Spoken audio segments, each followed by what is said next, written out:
All right, welcome back to this week's Hornet Flashback. Today we are joined by former All-American wide receiver Fred Otis. Amey played for the Hornets between 2001, 2004, and is the owner of several school records. And Otis, thanks for taking some time to join us. No problem. Glad to be able to catch up with you, Brian. It's been a while, man. It has been a while. So today we were just talking the 16th anniversary. It came on October 30th, 2004, the day you set the school single season record or single game record. 15 catches, 156 yards, a game up in Eastern Washington. The score didn't quite go the Hornets' way that day, but what do you remember about that contest and your performance?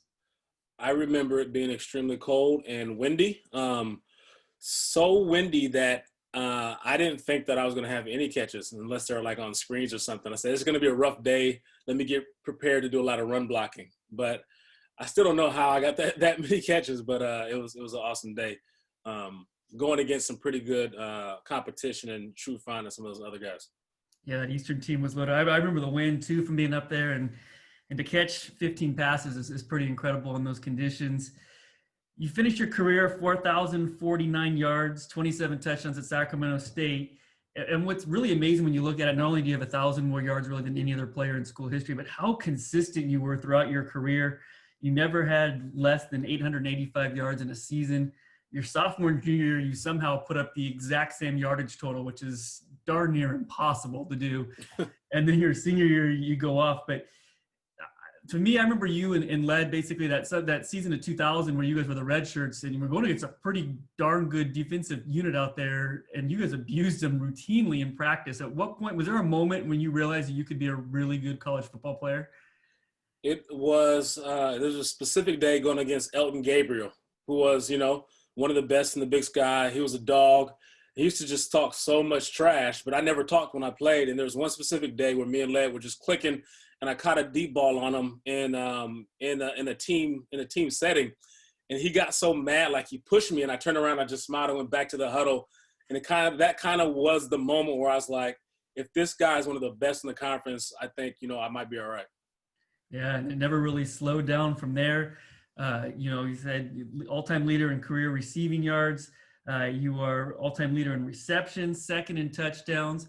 And then also, which came in this stretch of games, also, you were a fantastic punt returner, which kind of gets overlooked by your receiving accolades. But you had that 90-yard punt return as well, which at the time set the school record. What'd you prefer more, catching the football or doing punts? Definitely catching the football. Catching punts, a lot of people don't know. I think this is the third hardest thing to do in football behind. I have no idea how people play quarterback and know everything that's going on offense and defense. Second is being an island cornerback. I don't know how you guard a receiver that's running the right way and doing it backpedaling like that. That's amazing to me.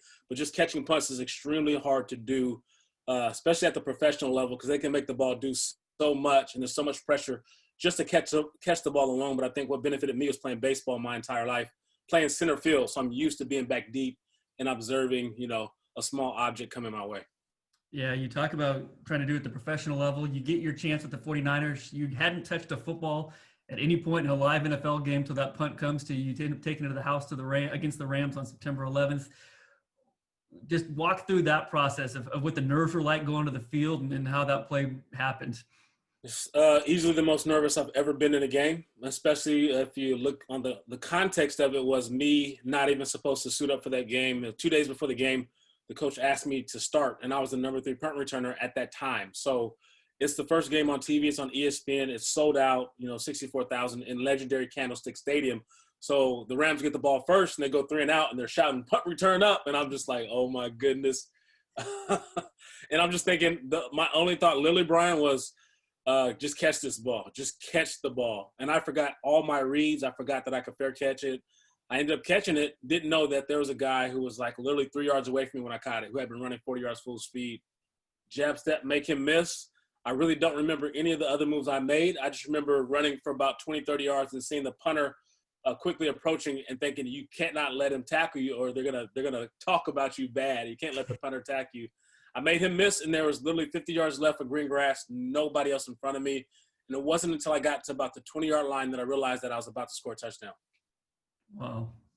Yeah, you go on after the Niners. You have a great career playing in the Arena League, the Canadian League, but obviously that moment is a once in a lifetime opportunity to score a touchdown the first time you touch a football is puts you in a pretty elite club in the NFL for sure. Going back to your time at Sac State, you obviously had some ups and downs as a team during your tenure, but part of what stands out to me about you is you were always one of the first players on the field, one of the last players off the field, had an incredible work ethic. What drove you to succeed, and who planted that work ethic in you? Yeah, I would say both. My parents for sure. My dad had some struggles growing up, but I always saw him show up for us. He was always at every game. He always provided and worked hard. And my mom, the consistency part, my mom was the most consistent person in my life on a daily basis. So it goes back to listening to any motivational speaker, getting tied into why I was doing what I was doing. So I wanted to take care of my mom. I wanted to buy her a home. Like that was like, take care of your parents. So, the coach that reminded me, that reconnected me with my why often was Johnny O. And the crazy part about that is he was never my position coach. But we just had that type of relationship where he would just shout out, "Hey, Fred, hey, Freddie, who do you want to be?" And it remind me of, okay, this is why I'm here. So I was always a different player in the sense of I never needed a coach to yell at me, cuss at me. I was always intrinsically motivated. And I think the thing that I appreciate the most about my career is I really don't know my numbers unless someone like yourself says them, or any of the accolades. Is people telling me like, "Dude, you're the hardest worker I've ever been around, the hardest working player I've ever known." And, hearing coaches say that, someone like Johnny O saying it, or guys I play with, to me, that's my greatest accomplishment. Yeah, there's no doubt. I mean, you guys never played together, but yourself, DeAndre Carter, you're 1-2 in the Hornet record books in a lot of categories, and that's the one commonality besides playing the same position is the two of you had incredible work ethic. And not only that, you were willing to work with other teammates to make them better too, which is, you don't always see that. Sometimes you see the guys that are only concerned about themselves, but between the two of you, you're willing to try to share your knowledge and your skill sets with other people. And it really was an incredible career to watch. Now, going back now, kind of fill people in on what you're doing now after football and how you're living. Yeah, so besides doing what a lot of America is doing and homeschooling some youngsters, I serve as a Northern California director for a faith-based nonprofit called Fellowship of Christian Athletes. So do a lot of ministry on campus, really a lot of counseling, connecting them with the resources that they need, helping them stay focused, connecting them to their whys and their hopes, and connecting them with different churches. So that's what I do. I still do a lot of speaking all throughout the country, partnering with K-Love and Air One, and then still serving and helping out how I can with Sac State football, serving as a chaplain, which is a little bit different during these times. But that's what I'm doing and raising three youngsters. A lot of people may not know your wife, a pretty excellent Hornet herself, an elite sprinter, Tyrone Henley Henderson. So obviously, knowing both of you, I obviously know you a little better, but knowing both of you, it's got to be some pretty extreme competitions in just about everything in that household because both of you hate to lose.